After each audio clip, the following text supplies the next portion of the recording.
दोस्तों आज के इस वीडियो में हम यूरोप में राष्ट्रवाद के दूसरे पार्ट को करेंगे। ठीक है, पहला पार्ट हो चुका है तो आज के इस वीडियो में हम दूसरे पार्ट को करेंगे।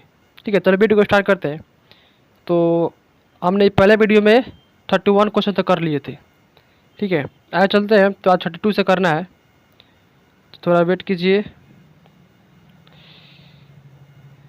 जी आ गया। चलिए वीडियो को स्टार्ट करते हैं। तो हमारा आज का पहला प्रश्न यानी कि 32वां प्रश्न है, 1789 की फ्रांसीसी क्रांति के समय वहाँ किस राजवंश का शासन था?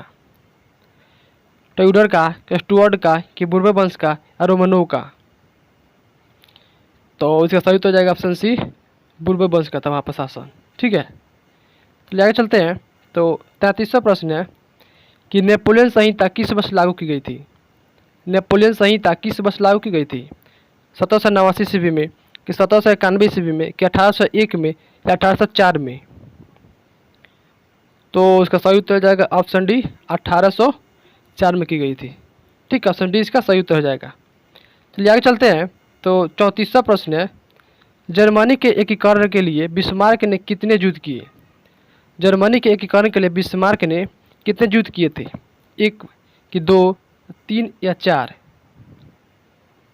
तो उसका सही उत्तर जाएगा ऑप्शन सी, 3 किए थे। ठीक है, 3 बार युद्ध किए थे तब जाकर जर्मनी का एकीकरण कर पाए थे। और बिस्मार्क ने ही लॉ और रक्त का नीति को अपनाए थे। ठीक है, ये भी आप लोग याद रखिएगा। तो आगे चलते हैं। तो 35वां प्रश्न है, वियना कांग्रेस में कौन राष्ट्र शामिल नहीं था? वियना कांग्रेस में कौन राष्ट्र सम्मिलित नहीं था? ब्रिटेन, कि रूस, कि फ्रांस या जर्मनी?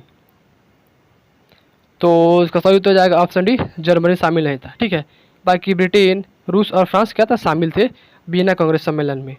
ठीक है, चलिए आगे चलते हैं। तो 36वां प्रश्न है, वियना कांग्रेस में पवित्र संघ की योजना किसने प्रस्तुत की थी? वियना कांग्रेस में पवित्र संघ की योजना किसने प्रस्तुत किया था? रूस ने, कि ब्रिटेन ने, कि फ्रांस ने या ऑस्ट्रिया ने? तो उसका सही उत्तर हो जाएगा ऑप्शन ए, रूस ने पेश किया था। ठीक है, रूस ने वियना कांग्रेस में पवित्र संघ को पेश किया था। ठीक है, चलिए आगे चलते हैं।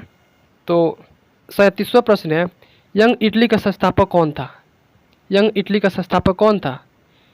जियोबर्टी, कि काबूर, कि मेजनी, गैरिबाल्डी? तो उसका सही उत्तर हो जाएगा ऑप्शन सी, मेजनी। अब कब किए थे? तो क्या था, 1831 में किए थे। ठीक है दोस्तों, अगर आप इसका PDF चाहते हैं तो टेलीग्राम लोग को ज्वाइन कर लीजिएगा। ठीक है, इसका लिंक डिस्क्रिप्शन में मिल जाएगा। चलिए चलते हैं। 38वां प्रश्न है, फ्रांस के किस राजा ने कहा था अंग्रेजी शासन की भांति शासन करने की अपेक्षा लकड़ी काटना पसंद करूंगा? यह किसने कहा था? लुई सलावा ने, बिस्मार्क ने, लुई नेपोलियन ने या चार्ल्स दशम ने? तो इसका सही उत्तर जाएगा ऑप्शन डी, चार्ल्स दशम ने कहा था। ठीक है, चलिए आगे चलते हैं। तो 39वां प्रश्न है, प्रासा का सम्राट कौन था? यानी कि प्रासा का शासक कौन था? नेपोलियन बोनापार्ट, कि नेपोलियन तृतीय, कि विक्टर एमेनुएल या कि विलियम प्रथम?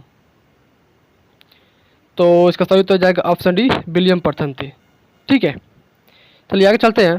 तो 40वां प्रश्न है, ये बहुत इंपॉर्टेंट क्वेश्चन है। ठीक है, इसको आप VVI कर लीजिए।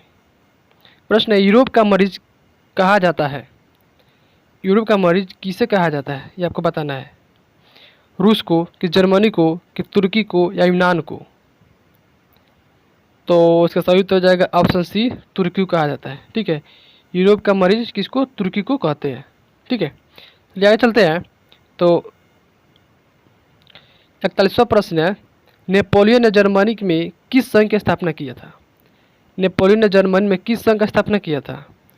ट्रांसपेडेन संघ का, सिलेपलाइन संघ का, कि राइन संघ का, इनमें से कोई नहीं? तो इसका सही उत्तर जाएगा ऑप्शन सी, नेपोलियन ने जर्मनी में राइन संघ का स्थापना किए थे। ठीक है, चलिए आगे चलते हैं। तो 42वां प्रश्न है, किस संधि द्वारा स्वतंत्र यूनान राष्ट्र की स्थापना हुई थी? वियना की संधि द्वारा, कि कस्तूनतुनिया की संधि द्वारा, कि प्राग की संधि द्वारा, एड्रियानोपुल की संधि द्वारा? तो इसका सही उत्तर जाएगा ऑप्शन डी, एड्रियानोपुल की संधि द्वारा हुई थी। ठीक है, चलिए आगे चलते हैं। तो 43वां प्रश्न है, यंग यूरोप की स्थापना किसने किया था? यंग यूरोप का स्थापना किसने किया था? काउंट काबूर ने, कि मेजिने ने, कि बिस्मार्क ने या गैरिबाल्डी ने? तो इसका सही उत्तर हो जाएगा ऑप्शन बी, मेजनी ने किया था। कौन किया था? मेजनी ने किया था यंग यूरोप की स्थापना। ठीक है, चलिए आगे चलते हैं। तो 44वां प्रश्न है, नौ गुल्फ आंदोलन कहाँ हुआ था? इटली में हुआ था, कि जर्मनी में, कि फ्रांस में, या ब्रिटेन में?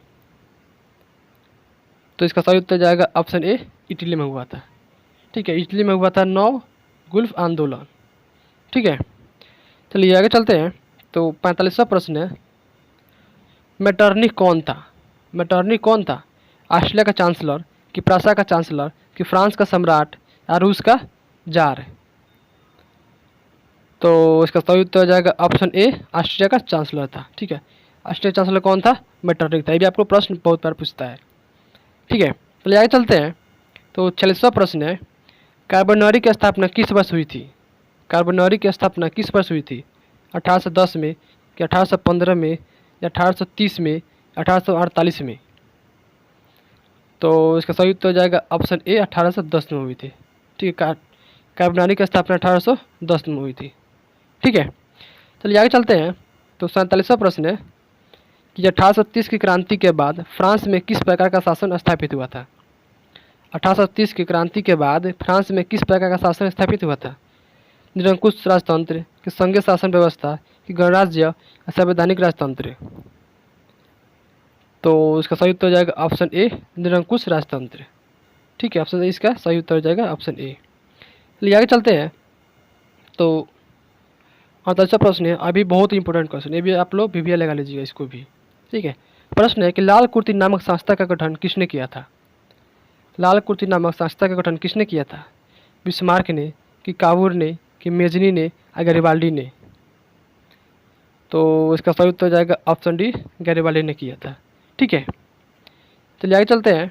तो 49वां प्रश्न है कि राष्ट्रवाद की अवधारणा का जन्म किस घटना के माना जाता है? राष्ट्रवाद की अवधारणा का जन्म किस घटना से माना जाता है? पुनर्जागरण घटना से, किस धर्म सुधार आंदोलन से, गोरखपुर क्रांति से, या फ्रांस की क्रांति से? तो इसका सही उत्तर हो जाएगा ऑप्शन ए, पुनर्जागरण की क्रांति से हुई थी।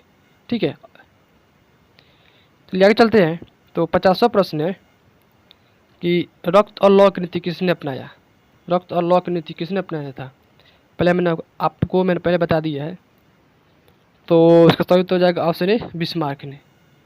ठीक है, ऑप्शन ए इसका सही उत्तर हो जाएगा। चलिए आगे चलते हैं। तो 52वां प्रश्न है, किस संधि द्वारा जर्मनी का एकीकरण पूरा हुआ था? डेनमार्क की संधि द्वारा, कि गैस्टिंग संधि द्वारा, कि प्राग की संधि द्वारा, या फ्रैंकफर्ट की संधि द्वारा? तो इसका सही उत्तर हो जाएगा ऑप्शन डी, फ्रैंकफर्ट की संधि द्वारा हुआ था।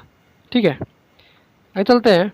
तो आज का हमारा आखिरी प्रश्न है कि जर्मनी एवं इटली के एकीकरण के समय फ्रांस का शासक कौन था? यहाँ पर फ्रांस होगा। ठीक है, क्रांस हो गया, सॉरी। तो इसका सही उत्तर कौन हो जाएगा? नेपोलियन बोनापार्ट, कि नेपोलियन तृतीय, कि विक्टर एमेनुएल, कि विलियम प्रथम? तो इसका सही उत्तर हो जाएगा ऑप्शन बी, नेपोलियन तृतीय के। ठीक है, कौन था? नेपोलियन तृतीय इसका शासक था। दोस्तों वीडियो आपको कैसा लगा हमें कमेंट करके बताएं। मिलते हैं नेक्स्ट वीडियो में, तब तक के लिए